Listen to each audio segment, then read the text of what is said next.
그 성경 유명한 요절 중에 믿음이 있냐 없냐에 따라서 제일 은혜가 되기도 하고 또 가장 싫어지는 내용이 되기도 하는 구절이 어디냐면, 전 개인적인 얘기입니다만 그 로마서 5장 3절에서 4절이에요. 여러분 압니다. 환난 중에 즐거워한다 그 말이요. 그래서 어떻게? 환난은 인내를, 인내는 연단을, 연단은 소망을 낳는다. 멋있죠? 은혜 떨어져 봐. 첫 구절부터가 마음에 안 들어요. 환난 중에 즐거워하나니, 아이 환난 중에 이 아파 죽겠는데 어떻게 즐거워하란 말이 짜증나네. 그렇게 가더라고요. 제 경험이. 근데 100번 양보해서 좋다 인내까지 가보자 한들 은혜가 떨어지면 도대체 언제까지 가야 이게 인내야? 어느 선까지 견뎌야 돼? 막 이런 게 나오죠. 이게 사람이 어떻게 이걸 참으라고 그렇게 되는 겁니다. 막 반발이 들기도 해요. 그래서 은혜가 떨어진 사람한테 사실 팩트가 뭐냐면 환난 중에 즐거워하나니가 아니죠. 환난 중에 슬퍼하나니, 환난은 분노를, 분노는 폭발을, 폭발은 멸망을 이루는 줄 알미라. 딱 이렇게 가는 게 맞다라는 생각이 자꾸 듭니다. 근데 은혜를 받고 믿음이 생겨버리면 사실 이거같이 주옥 같은 하나님의 뜻이 어디 있나 싶을 정도로 정말 귀한 말씀이 되더라 이 말이죠. 제 개인적인 경험이에요. 신앙 인생에 있어서 예외 없는 공통점, 그러니까 환난이 있다는 것입니다. 인생의 광야를 누구나 거칩니다. 광야라는 건 영적인 환난을 말하는 거예요. 자, 광야 없는 이스라엘 없습니다. 광야 통과하지 않고 가나안으로 들어간 이스라엘 족속은 단 한 명도 없어요.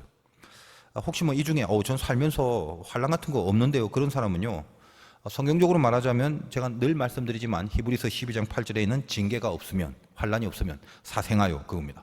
사생아가 뭐냐? 정상적인 부부 관계 속에서 태어난 자식이 아니란 말이죠. 그러니까 쉽게 말하면 족보가 없단 말입니다. 영적으로 뭘 의미하냐면 하나님의 질서 가운데 하나님이 자연스럽게 허락하신, 그래서 하나님의 관리 안에 들어간 인생이 아니란 말이에요. 아니, 전 사생아도 아닌데요, 정상적인데요. 영적인 의미에서 사생아라는 말이다 이 말이에요. 아닌데요, 전 영적으로 하나님도 잘 믿고 잘 사는데 근데 환난은 없는데요. 혹시 그런 사람 있어요? 정말 진짜 만에 하나 그런 사람이 있으면요, 그거 좀 있어봐요. 올 겁니다, 환난이. 만약에 아니라면 뭐 약을 먹고 있는 중이라서 통증을 못 느끼거나 하여간 둘 중에 하나예요. 무슨 말입니까? 그러니까 이게 참 마음에 안 들지만 일단 하나님 안에 들어오면 환난이라는 영적인 광야에 일단 한번 다녀와야 돼요.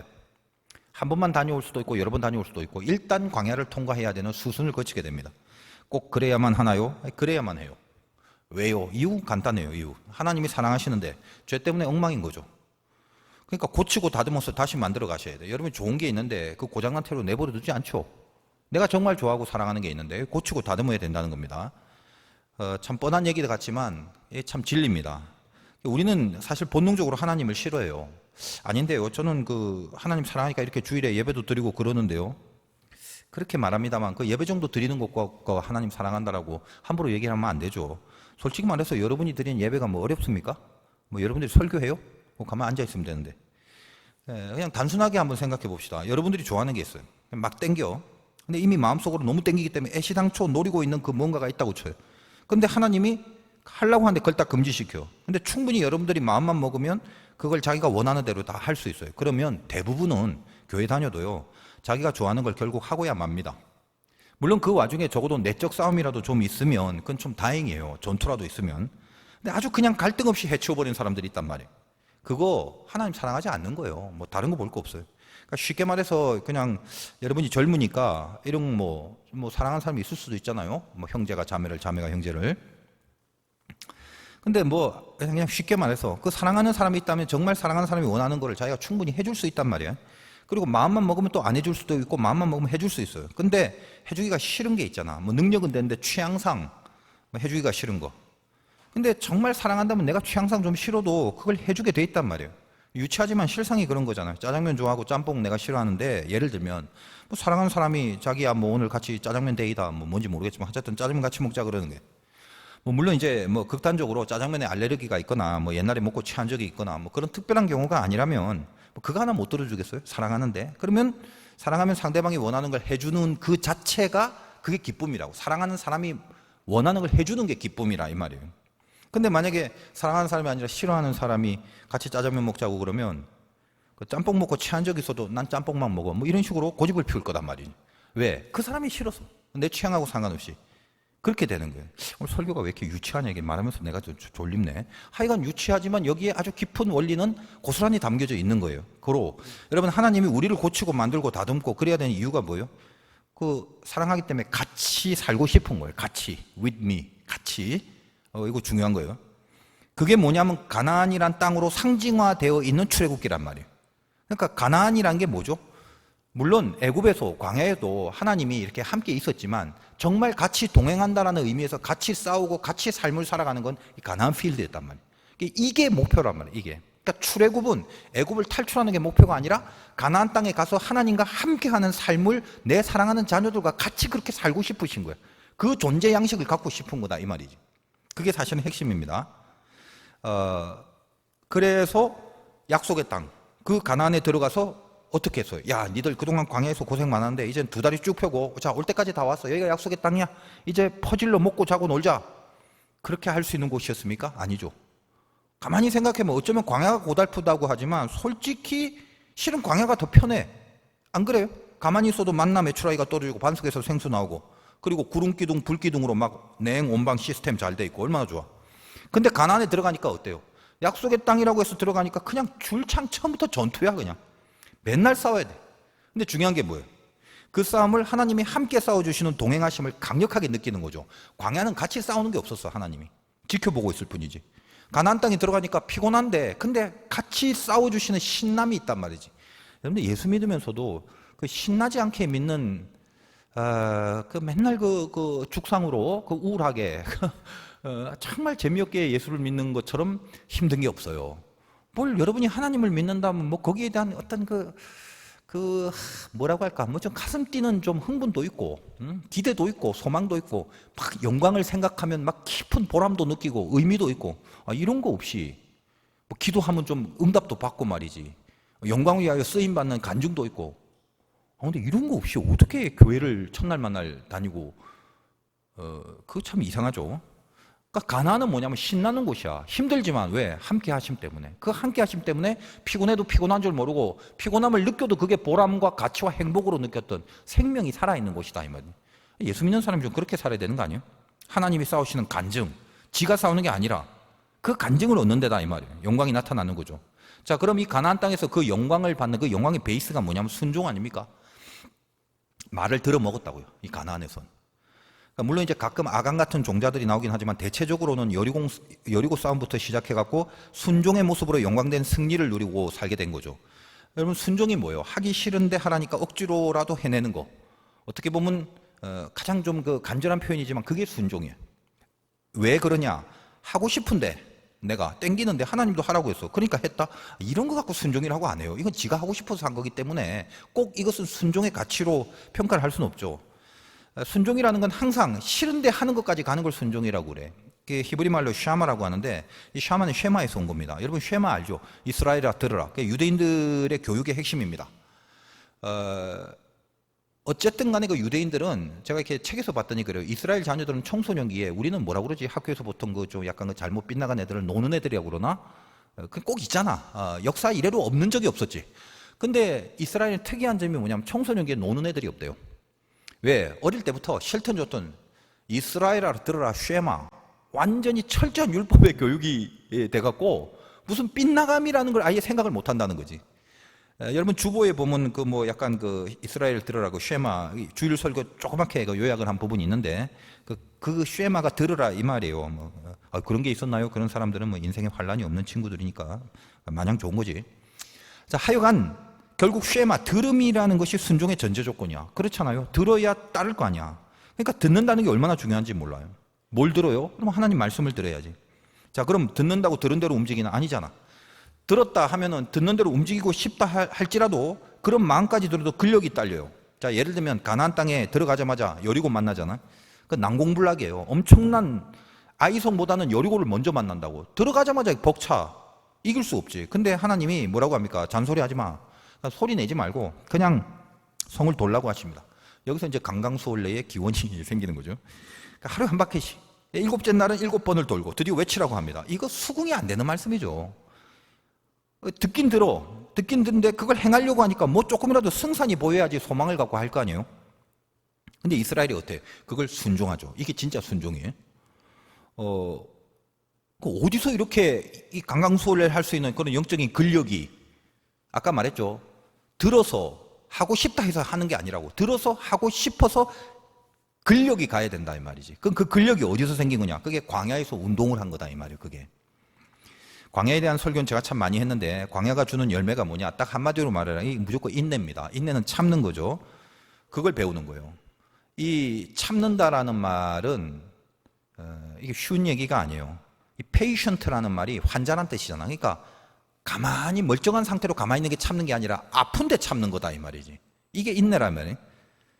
그리고 나서 그 인내를 배우고 나서 그 다음에 하나님만 믿는 믿음, 하나님을 믿는 믿음이 아니라 하나님만 믿는 믿음, 그걸 터득하게 된다고. 이 두 가지는 합친 개념이에요.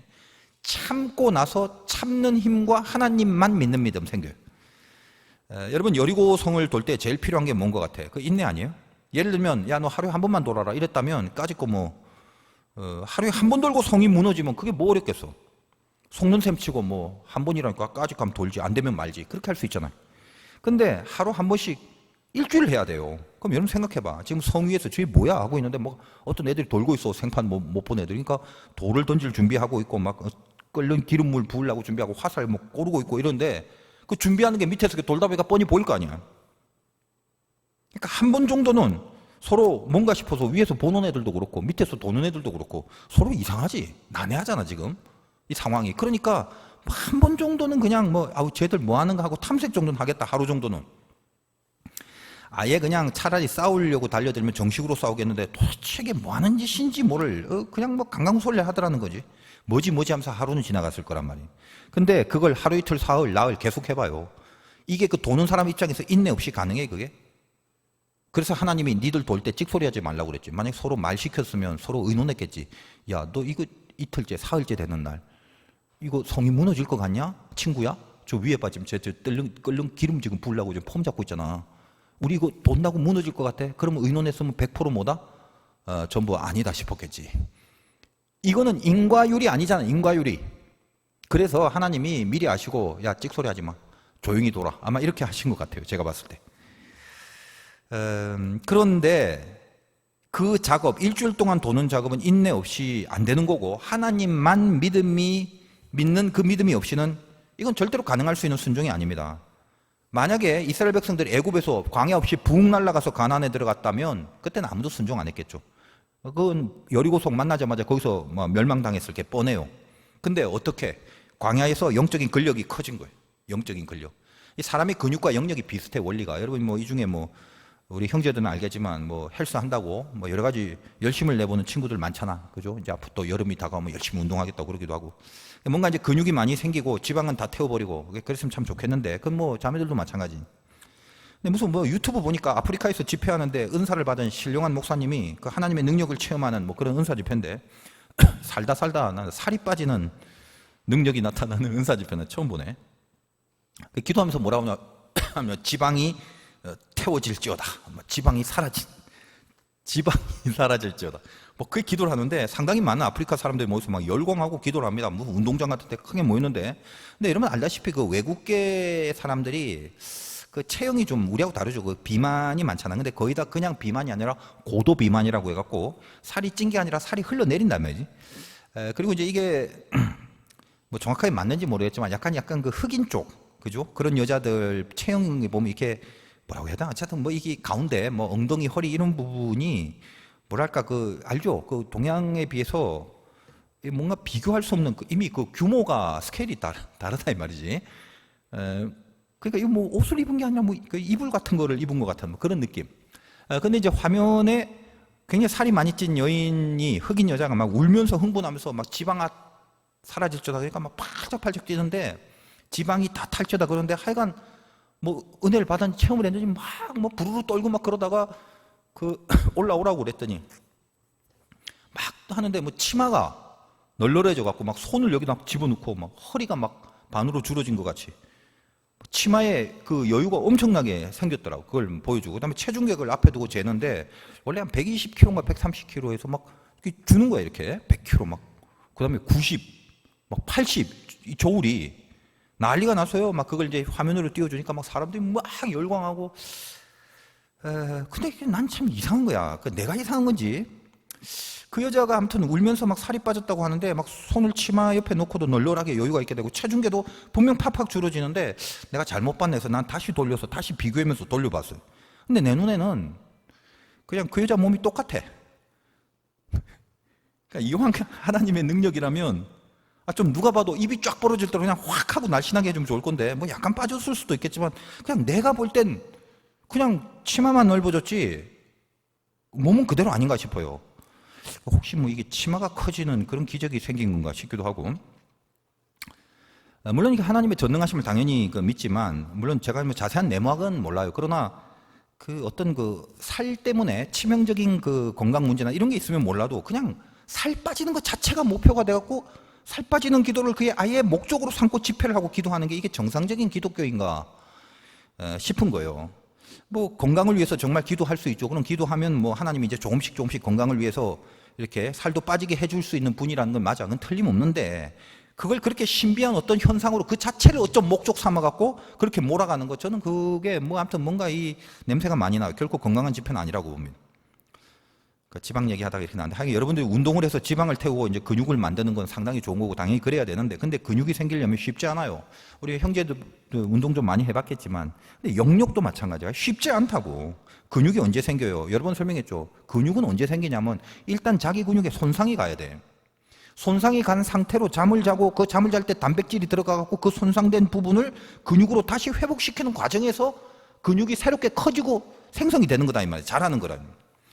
그러니까 다이어트를 한답시고 이 근육도 키우려고 그렇게 운동을 하려면요, 근육을 키우려는 목표를 가지면 근육이 찢어지는 아픔을 겪어야 돼. 만약 그렇게까지 운동을 안 하면 적당히 기분 좋을 만큼 운동하다가 밥맛만 좋아지고 더 먹지. 그러니까 운동할수록 살은 더 찌는 거지. 그러니까 여러분이 진짜 근육까지 키울 정도면 입에서 낑낑거리고 막 악악하는 소리가 막 자동으로 막 비명소리가 나올 정도는 해야 돼. 왜? 악악하는 소리가 근육 찢어지는 소리야. 아파서 죽겠다는 거야 이게. 가끔 보면 운동하는 애들 그러잖아. 그렇게 손상이 가면 그리고 나서 그것이 복구되면서 근육이 생기는 거라고. 저는 봤을 때 이게 동일한 것 같아. 하나님이 인간 몸에 부여해 주신 어떤 원리나 법칙이 뭐 영적인 세계도 마찬가지 아니겠어? 어차피 하나님이 다 만드셨는데 영역도 동일한 거예요. 여러분 편할 때는요 절대 영적인 근력이 안 생깁니다. 환난 중에 고난을 겪는 과정에서 거기서 인내와 믿음이라는 근력이 붙어지게 되는 법이에요. 여러분 악소리 내지 않고 악소리 한 번 안 내고 무슨 고통의 신음소리 한 번 없이 인내가 생긴다고요? 그 말도 안 되는 소리 아니면. 그럴 땐 절대 인내가 안 생겨요. 여러분 운동하는 거세요. 막 힘이 남아 돌아갖고 이 덤벨을 들어 올리는 게 아니라고. 찢어지려고 하는 거예요. 찢어지려고. 찢어지려면 힘이 있어서가 아니야. 그냥 올릴 수도 없는데 팍 버팅기면서 있는 거야. 그때 찢어지는 거라고. 힘이 있어서 이걸 들고 있는 게 아니다 이 말이지. 거기까지 가야, 그래서 비명이 나와야 그때 근육이 찢어집니다.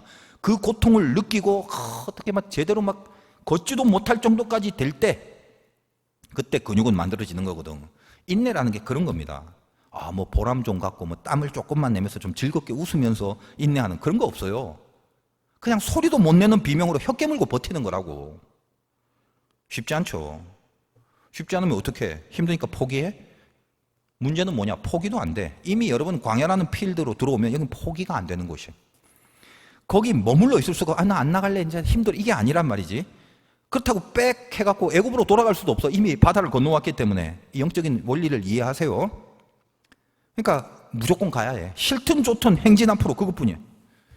여러분 군대에서 이제 갔다 온 친구도 알겠지만 그 유격할 때 100km 행군하는데 말이 100km지 뭐 진짜 100km겠냐마는, 제가 이제 군목 훈련할 때는 뭐 내용상 장교 훈련이지만 뭐 전투하는 사람도 아니고 우리가 또 다들 또 나이가 들어갖고 목사님 됐고 20대 후반에 그 임관을 하니까 훈련하는 과정에서 사정은 많이 봐줬어요. 뭐 다 훈련은 다 했지만. 그러니까 적당히 힘들면 뭐 차량을 이용하고 막 그렇게 갈 수도 있을 정도로 우리는 특혜를 받았지만, 내 생각에 이번에 아니면 이런 기회가 인생에 절대 없다. 안 그래? 내가 언제 100km 행군을 하겠어? 그래서 나는 완주를 딱 결심했어요. 그리고 이제 행군을 했는데 세상에 와 무슨 뭐 사람 뭐 이렇게 뭐 어디서 그걸 또 주소 들어 배우는 참 목사님들이 정보도 많아. 뭐 워커를 막 삽으로 패갖고 그 가죽을 부드럽게 해야 된다고 막 그 전날 밤 패고 있고, 나는 그래서 이 새 거를 왜 패냐 그랬더니 이래야 뭐 괜찮대. 그러더니 뭐 스타킹을 뭐 양말에 스타킹을 신고, 그래서 왜 신냐? 이게 뭐 마찰을 해서 물집이 안 나오는. 그래서 참 아는 것도 많고 참 열심히 산다 싶더라고. 나는 뭐 새 워커 반질반질한 거 그대로 폼 나는 거 있고 그냥 양말 신고 했죠. 와 정말 후회했어요. 발바닥에 물집이 그냥 전신에 다 생겼는데 정말 힘들더라고. 그 선배들이 했던 이유가 있어 다. 근데 이제 어떨 때는 나중에 이제 가니까 이건 뭐 힘든 차원이 아니라 내가 걷고 있는 내 발을 보는데 나는 걸을 마음이 없어요. 걸을 힘도 없어요. 근데 이게 내 발이 아닌 것 같아. 근데 그 발이 그냥 자동으로 혼자 걷는 느낌이야. 쉬기도 싫어, 쉬기도. 그런 경지 알아요? 쉰다고 충전될 체력이 아니란 말이에요. 그게 가면.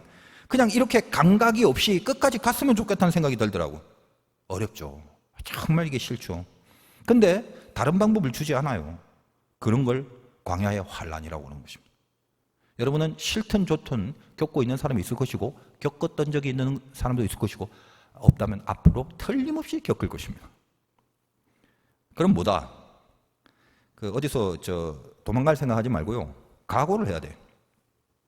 이왕 피할 수 없어요. 그러면 즐겨라라는 말이 있지만 나는 그 말 제일 싫어요. 그걸 어떻게 즐기냐, 아픈데. 그냥 하나뿐이야. 빨리 근육을 만들어버리기. 그거밖에 없어. 그러니까 피하고 싶은 마음을 일단 버려야 돼. 어떻게 얍삽하게 피해갈까? 어떻게 대강 그냥 가늘고 길게 갈까? 이런 궁리하지 말라고. 무조건 만나게 돼 있어, 환란. 그러면 빨리 근육을 만들자. 왜? 목표가 근육 만드는 거거든. 하나님이 우리를 광야에 집어넣는지. 그러니까 운동할 때도 여러분 보세요. 자기 몸에 뭔가 자신 있고 센 부분이 있고 약한 부분이 있죠. 그 약한 부분을 중점적으로 하는 게 사실은 좋습니다. 근데 운동은 자기가 좋고 센 부분이 잘 되니까 거기만 집중적으로 하려고 해, 성향상. 근데 그러면 안 되는 거예요. 약한 부분 알고 약한 부분 해야 돼. 근데 거기 굉장히 하기가 싫어. 제일 훈련하기 힘든 곳이에요. 가장 근육이 안 만들어지는 곳이 있단 말이에요. 사람마다 다 있어요, 약한 부분이. 근데 이게 짜증나는 게 뭐냐면 하나님이 주시는 환란이, 하나님이 광야에서 훈련을 시킬 때는요, 타켓이 어디냐면 바로 그 약한 부분이에요. 거기 약한 부분이 뭐예요? 그것만은 건드리지 말아야 된다, 이거는 못 참는다, 그런 게 있어요. 근데 사람마다 달라요.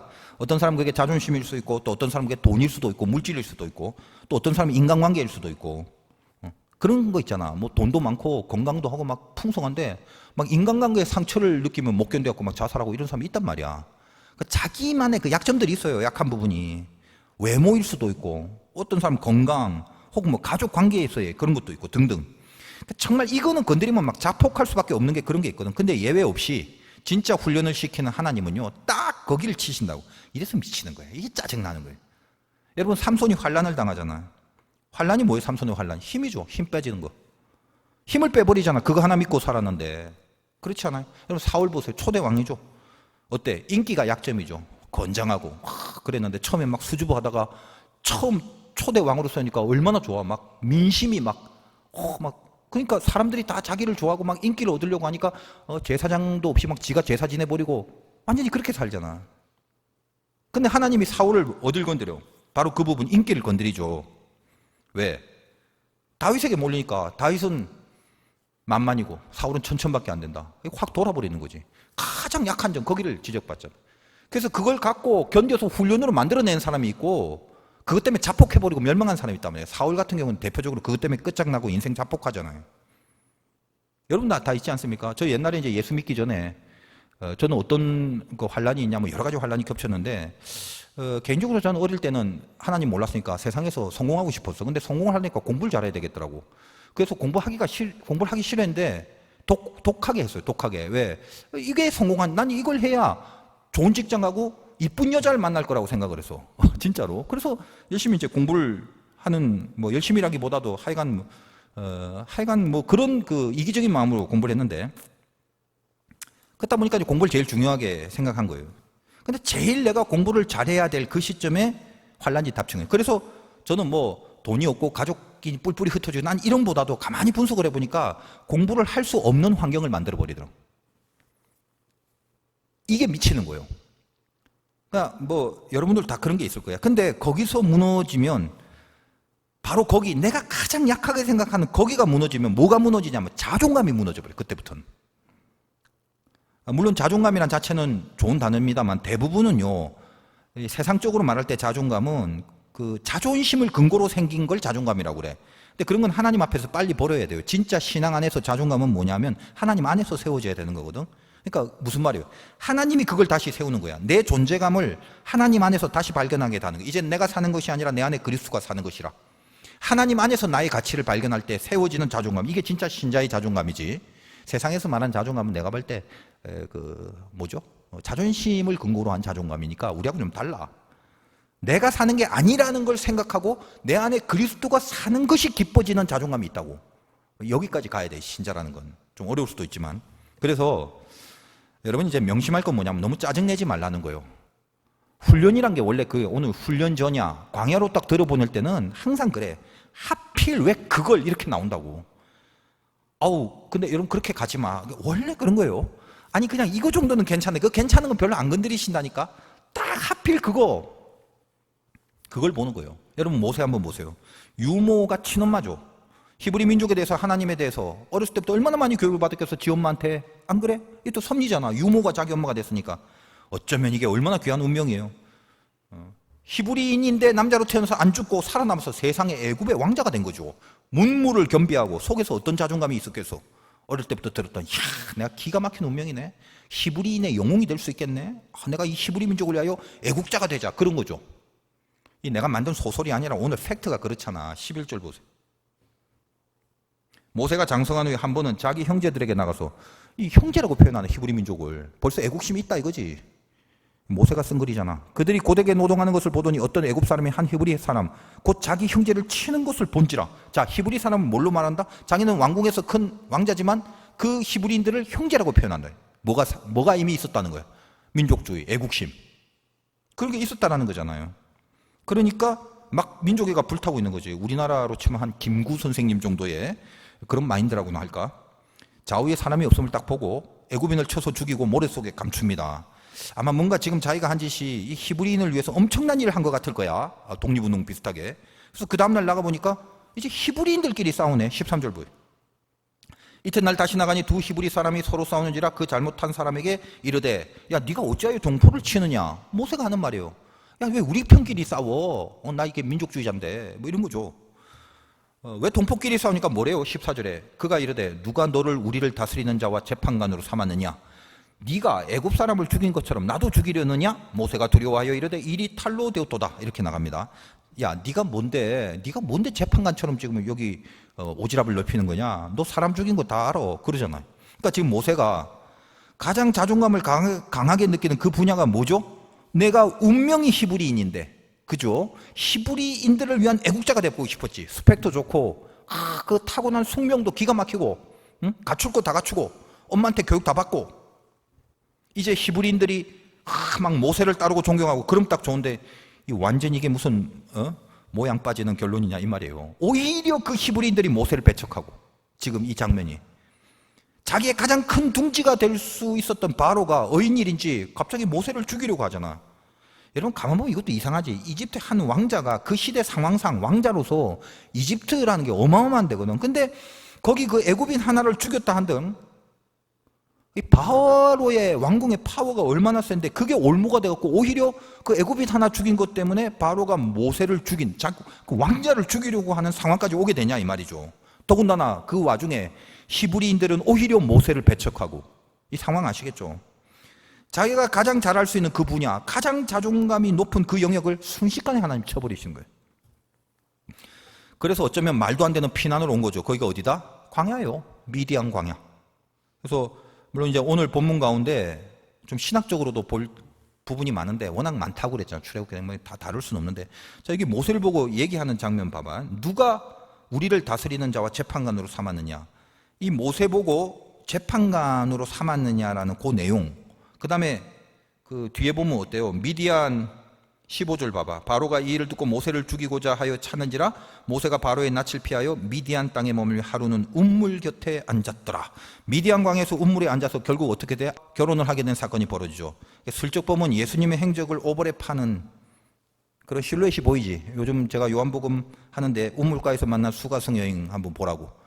그 운물에서 예수님이 그 여인을 만나는 이런 장면들, 그리고 재판관이라는 것에서 심판하는 거죠. 심판의 주님 이런 것 등등. 그래서 이미 모세를 통해서 메시아의 그 실루엣을 이래저래 보여주는 사건이 많습니다. 그래서 그런 부분도 다뤄야 될 게 많은데 우리 젊은 예배는 제가 임팩트 있게만 한다고 그래서 디테일 생략하고, 그러니까 기도로 붙들 수 있는 메시지 여기에 좀 집중하기를 바랍니다. 어쨌든 모세는 이 광야에서 40년을 그의 자존감을 세울 만한 그 어떤 일도 하지 못하고 그냥 고스란히 인내를 하고 살아갑니다. 뭐 인내라고 말은 인내지만 그냥 자폭만 안 했지 비명만 지르면서 버티고 있었겠죠.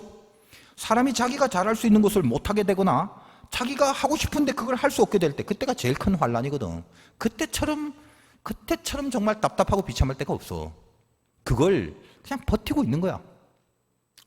살다가 보면 잘 나갈 것 같았는데 여러분도 뭔가 치명적인 공격들을 연타로 맞을 때가 있어. 연속으로. 말이 안 되고 이해가 안 돼. 사실 내가 그랬거든. 뭐 설명이 안 돼. 그때부터 소설이 써지는 거예요. 인생이. 솔직히 저는 솔직하게 제 인생에 이 소리를 쓰면 진짜 소설 정도의 그 퀄리티 나옵니다. 왜? 말이 안 되고 이해가 안 돼. 이거 뭐 이렇게 굴러가냐? 아니, 더 이상 그래, 가봐라. 굴러가봐라. 어디까지 굴러가니 굴러가봐라. 끝도 없이 내려가. 더 이상 내려갈 수 없는데 더 내려가. 그런 감정에 사로잡힐 때가 있다는 것입니다. 그때가 되면요, 여러분 딱 생각해야 돼. 망했다가 아니라 이거 훈련 전이야 구나. 그러니까 이제 광야에 들어간다? 잊지 마세요. 입대하는 거야. 광야라고 그러니까 그런 코스가 인생에서 뭐 어떤 한 기간 특화돼서 한 번 정도 주어지는 이런 거라고 오해하지 마세요. 어떤 문제를 놓고 그 부분을 훈련시키려고 필요할 때마다 광야라는 곳을 들어갈 수 있어. 뭐 인생에서 100번 들어갈 수도 있고 한 번만 들어갈 수도 있고 10번 들어갈 수도 있고. 다시 뭐라고요? 어떤 문제를 놓고 훈련시키기 위해서. 그러니까 여러분이 광야를 빨리 통과하려고 하거나 광야에 많이 안 들어가려면 총체적인 근력을 키워야 돼. 근육도 코어 근육이 중요해요. 코어 근육이. 어디서 그냥 뭐 팔 운동만 열심히 하고 이러지 말고 명심하세요. 살면서 대책이 없이 만들어 놓을 때가 있어요. 대책이 없어요. 그러니까 사람 만나기가 싫어. 창피해. 쪽팔려. 굴욕적이야. 불안함. 계속 불안함. 그 불안이 해결이 안 되는 그런 곳이라고요. 어떻게 해요 그럼 그 광야 어떻게 통과하나요? 묻지 마세요. 방법이 없어. 거기는 통과 그냥 당하는 거야. 풀무 속에 철이 들어가서 녹아야 되는데 아니 철이 지금 불 속에서 달아 녹는데 뭐 거기 뾰족한 비법이 있냐? 철덩어리가 녹아야 되는데 녹는 거 왜 뭐 어디 있겠어. 빨리 만들어지는 것만 바랄 뿐이죠. 근데 또 우리는 아쉬우니까 목사님 그럼에도 요령이라도 혹시 없습니까? 요령이라도 가르쳐 달라고 하면 그냥 하나 당할 때 알고 당해라 이거예요. 근데 이게 실은 이 요령이라는 것도 사실 어떨 때는 굉장히 절대적일 수 있는데 광야를 통과하는 요령은요 알고 당하는 게 요령입니다. 알면 뭐 좀 편한가요? 아니요. 현실의 고통감은 알아도 똑같아. 체감되는 거. 근데 마음의 자세가 달라져. 마음의 자세가 달라지고 알고 당하면 끝에 생기는 열매의 영역, 그 영역이 한 10배 정도의 더 힘이 세져요. 강해집니다. 여러분 보세요. 불기둥과 구름기둥 보고 가는 게 알고 가는 거예요. 멍청한 애들은 어디로 갈지도 모르고 그냥 다리만 아프게 걷는데 알고 가는 애들은 저기 불기둥이네, 저기 구름기둥이네. 그 뒤에 약속의 땅이 어딘지 보이진 않은데 하나님이 불기둥과 구름기둥으로 인도하기 때문에 저기까지 가자, 저기까지 가자 이 생각을 하는 거야. 알고 가는 거야. 물론 불기둥과 구름기둥을 봐도요 배고프고 목마르고 그럴 때 많고 무슨 병 때문에 고생할 때도 많고 불안할 때도 있어요. 그러나 그걸 계속 알고 가는 거예요. 여러분 불기둥과 구름기둥이 뭐예요? 구름은 냉철함을 말하고 불은 뜨거움을 말하는데 냉철함은 말씀이고 뜨거움은 기도라고 보면 돼. 항상 말씀과 기도라는 두 기둥이 이스라엘 백성을 이끌었다고. 그걸 알고 당하란 말이에요. 그러니까 고통 중에 있을 때도 말씀 기도가 두 개가 받치고 있어야 돼. 의미 없어 보여. 이 두 개가 나를 과연 이길 수 있게 해줄까? 뭐 그런 소망도 안 보일 때가 있어. 그러나 그래도 이걸 붙잡고 있어야 돼. 이게 요령이에요. 이게 알고 당하는 거예요. 여러분 사도행전 2장 17절에 보면 성령이 임하면 자녀들은 예언을 하고 젊은이는 환상을 보고 노인들은 꿈을 꾼대요. 예언, 환상, 꿈. 헬라어는 다 다르지만 여기에는 흐르는 맥이 있어요. 제가 생각을 해보니까 그거예요. 이 흐르는 맥이 뭐다? 예언이라는 것은 프로핏이라는 말이 어떤 점친다는 게 아니라 하나님이 주신 말씀을 말하는 거예요. 그러니까 예언은 말씀이고 자녀들이 말씀을 받잖아. 그러면 그 말씀이 가슴 속에 있으면 말씀이 재료가 돼서 그림을 그려요. 그림을 그리는 작업이 기도인데 말씀을 재료로 그림을 그리면 그 그림을 기도로 그리는 그 그림을 보는 걸 환상이라고 그래요. 이 환상을 여러분이 쓰는 익숙한 말로 똑같은 말이 비전 그럽니다. 비전. 그러니까 비전은 환상인데 말씀으로 시작된 그림을 기도 속에 보는 것을 말합니다.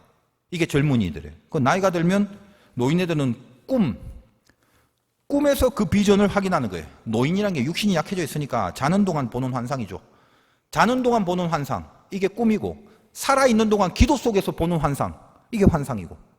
그러니까 똑같은 비전이라도 환상은 젊은이들이 살아있을 때 보는 거고 깨어있을 때 보는 거고 꿈은 노인들이 잘 때 보는 거다 이 말이지. 근데 사실 이게 다 원리가 같아요. 왜 그러냐? 노인들이 꿈을 보면 그 꿈이라는 건 말씀을 그림으로 그린 꿈이기 때문에 단지 잘 때 봤을 뿐이지. 그러니까 자녀들에게 그렇게 살라고 계속 제시를 하겠지. 그럼 그것이 또 하나의 예언이 돼서 말씀이 돼서 자녀들의 가슴에 품어지면 그 그림을 젊은이가 되면 현실에서 기도를 통해서 그 말씀에 대하여 기도를 통해서 환상으로 성취를 시키는 그런 개념이 되는 거예요. 계속 돌고 있는 게 말씀이단 말이지. 이해를 해요? 그러니까 가운데 흐르는 맥이 말씀이에요. 그리고 젊은이들은 그 말씀을 중심으로 이제 기도를 하니까 그 기도를 통해서 환상을 보라는 거예요. 광야는 실은 요령이 하나요. 하늘의 별을 계속 봐야 돼. 다시 말해 말씀을 통해서 기도로 끌어가니까 몸뚱아리는 광야라는 현실인데 영계는 그 환상은 가난에 있어요. 가난을 봐야 되는 거예요. 그걸 환상이라고 그러는 거예요. 여러분 세상에는 환상 그러면 이게 뭔가 안 좋은 말이죠. 뭐 약 먹고 보이는 거 이런 거. 근데 그건 환각이라고 그러지. 우리가 말하는 환상은 아니야. 환상은 뭐야? 말씀을 가지고 기도로 그림을 그리는 거 명심하세요. 이걸 보라 말이야. 젊은이들은 환상을 보고 그러니까 여러분이 비전을 보라는 말은 뭐냐면 어디서 허망한 꿈을 꾸지 말고 무슨 야망에 들뜨란 말이 아니라 광야라는 곳에 던져졌을 때 거기서 하나님의 말씀과 기도로 말씀을 재료로 그림을 그리라 이 말이야. 그리고 그 그림을 그 실체를 계속 눈으로 봐야 돼. 이 환상이네. 이게 여러분 기도의 열매고 기도의 효력입니다.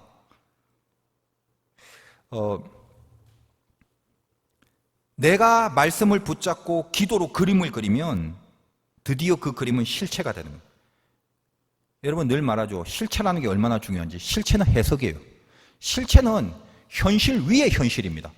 그러면 운명이라는 건 절대로 기독교인의 운명은 현실이 끌어가는 게 아니라 실체가 끌어간다고. 그럼 뭐냐? 실체가 있어야 현실을 이길 수 있는 힘을 얻게 된다 이 말이에요.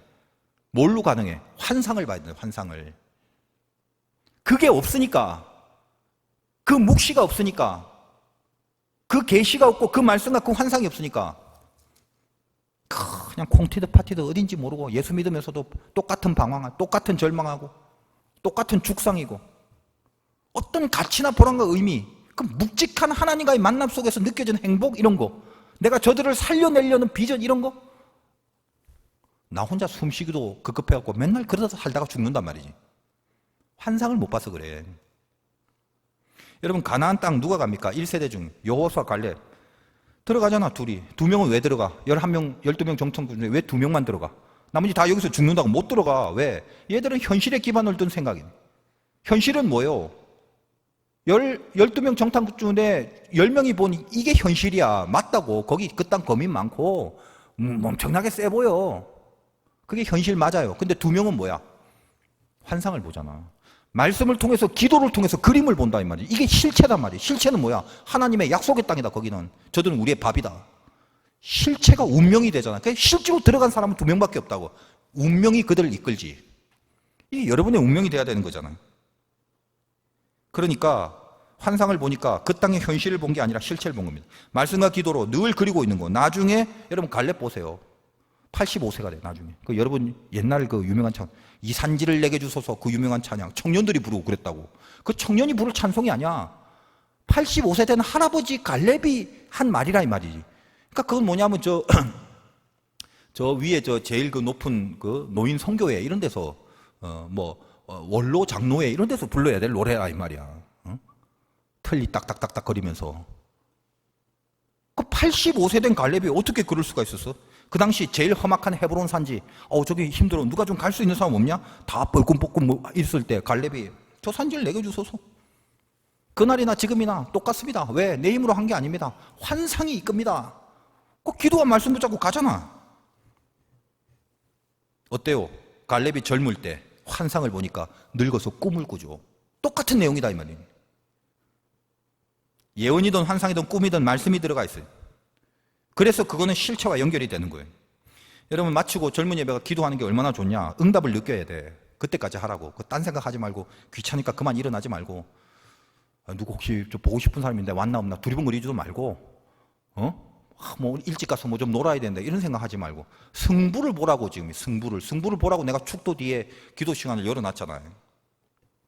저는 여기 수백 명이 차 있는 거 참으면 좋겠지. 그냥 그 호수로 수백 명 쳐 있는 거 이제 난 더 이상 그런 꼴을 못 보겠어.